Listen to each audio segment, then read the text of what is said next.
반갑습니다. 오늘도 새벽 돌베개에 나오신 모든 성도님들을 주님의 이름으로 환영합니다.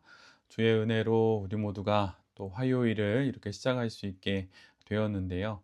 오늘도 하나님이 주시는 느헤미야 말씀 함께 잘 묵상하고 또 이 말씀에 힘입어서 또 이 겨울의 한날을 잘 살아가는 우리 모두가 되면 좋겠습니다. 오늘 우리에게 주시는 하나님의 말씀은 느헤미야 11장 1절로 2절까지의 말씀입니다. 백성의 지도자들은 예루살렘에 자리 잡았다. 나머지 백성은 주사위를 던져서 10분의 1은 거룩한 성 예루살렘에서 살게 하고 10분의 9는 저마다 자기의 성읍에서 살게 하였다. 스스로 예루살렘에서 살겠다고 자원하는 사람 모두에게는 백성이 복을 빌어 주었다. 아멘.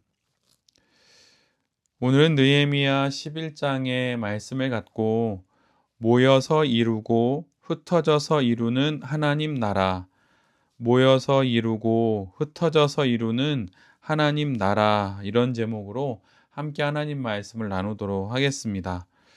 오늘 우리가 함께 묵상하는 느헤미야 11장은 예루살렘 성읍에 거주할 사람들을 선발하는 내용을 기록하고 있습니다. 우리 모두가 지금까지 함께 묵상해 온 것처럼 예루살렘 성전과 또 성벽 그리고 성문이 모두 재건됩니다. 모든 시설과 상황들이 정비가 되고 완공된 것이지요. 그런데 아직도 남아있는 문제가 있었습니다. 그것은 다름 아닌 예루살렘 성읍에서 살 사람들이 없었던 것입니다. 우리가 이미 7장 73절에서 본 것과 같이 이스라엘 자손들은 모두 자기들의 성읍에 거주했습니다. 그 이유는 예루살렘이 거룩한 하나님의 성읍이긴 하지만 생활하기에는, 살아가기에는 적합하지 않은 장소였기 때문입니다.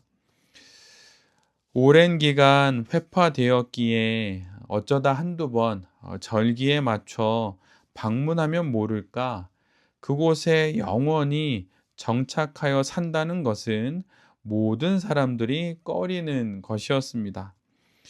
지금으로 말하자면 오랜 전쟁으로 인해 모든 것이 폐허가 된 도시에 정착하는 것과 같았을 것입니다.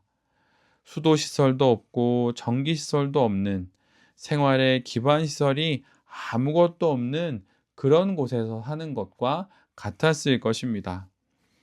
그러기에 모두들 성전을 재건하고 성벽을 쌓고 성문을 보수하기는 하지만 예루살렘에 살 생각은 하지 않았던 것입니다. 모든 것이 재건이 되고 모든 것이 회복되었지만 정작 그곳에 살 사람들이 없었던 것입니다. 건물은 그럴듯하게 세워졌는데 거기에 살고자 하는 사람이 없어서 텅 비게 된 것이지요. 도시로서의 모양은 갖추었지만 그 도시의 기능을 담당하고 수행할 사람들이 없었던 것입니다. 이에 이스라엘의 지도자들은 백성들 가운데 사람들을 선발하여서 예루살렘에 정착하여 살도록 합니다. 가장 먼저 정착하는 이들은 이스라엘의 지도자들입니다. 그들이 솔선수범을 보이는 것이지요. 지도자들은 가장 먼저 모범을 보여서 환경이 열악한 예루살렘에 정착합니다. 그리고 백성들 중 10분의 1을 제비로 뽑아서 예루살렘에 거주하도록 합니다. 이처럼 지도자들 중에 일부가 자원을 하고 제비 뽑힌 백성들은 그 결과에 순종합니다. 사실 예루살렘은 신앙적인 측면을 제외하면은 살기엔 좋은 곳이 아닙니다. 그러나 지도자들은 신앙으로 예루살렘을 바라보았고 또한 그 신앙을 붙잡고 예루살렘에 살기로 결정합니다. 그리고 제비 뽑힌 10분의 1의 백성들은 하나님으로부터 받게 된 그 선택에 순종합니다. 이를 통하여 예루살렘은 비로소 하나님의 성읍으로서의 온전한 기능을 담당하게 됩니다.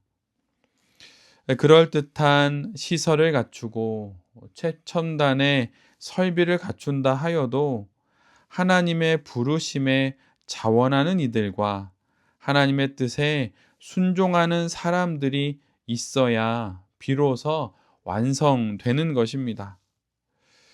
우리 각자의 삶의 자리와 모양은 다 다르기에 누구는 자원할 수도 있고 누구는 제비 뽑혀서 순종해야 할 수도 있습니다. 어떤 것이 되었든 지금 내게 부탁하신 하나님의 일이 있다면, 내가 책임져야 할 그 일이 있다면 자원하는 마음과 순종하는 마음으로 잘 감당할 수 있는 우리 모두가 되어야 할 것입니다.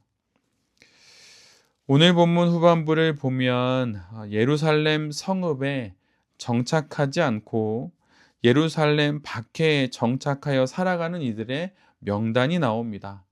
달리 말하면 제비 뽑히지 않은 10분의 9에 해당되는 사람들이 살아가게 되는 그 지역을 기록해 놓고 또 그 사람들의 이름을 또한 우리 모두에게 알려주는 것이지요.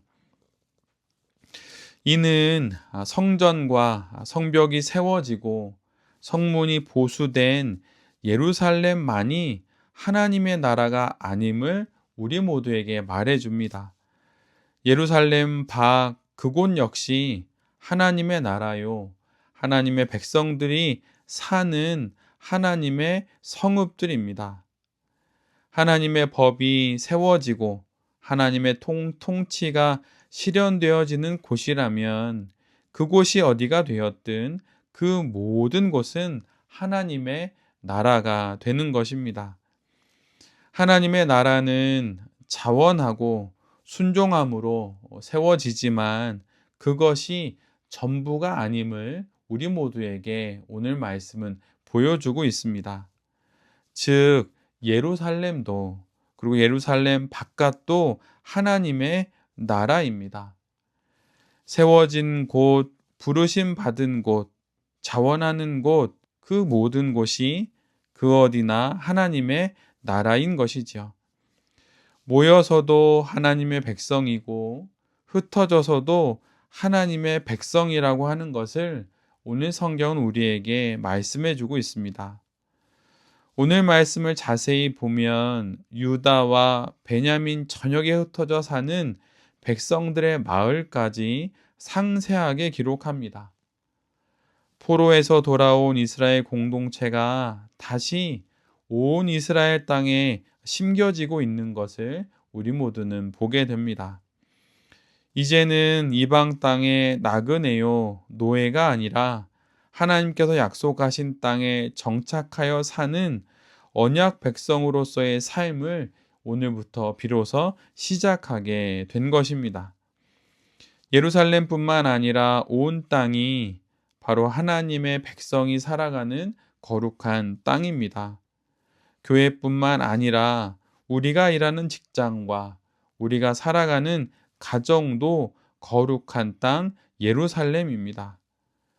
교회에 모여 우리는 거룩한 백성이 되지만 흩어져서도 거룩한 백성이 되어야 하는 것입니다. 자원하고 순종하여 모여서 하나님의 나라를 이루고 또한 흩어져서도 하나님의 나라를 이루게 되는 우리 모두의 인생이 되고 또 그런 삶을 살아가는 우리 자신이 될 수 있기를 간절히 기도합니다.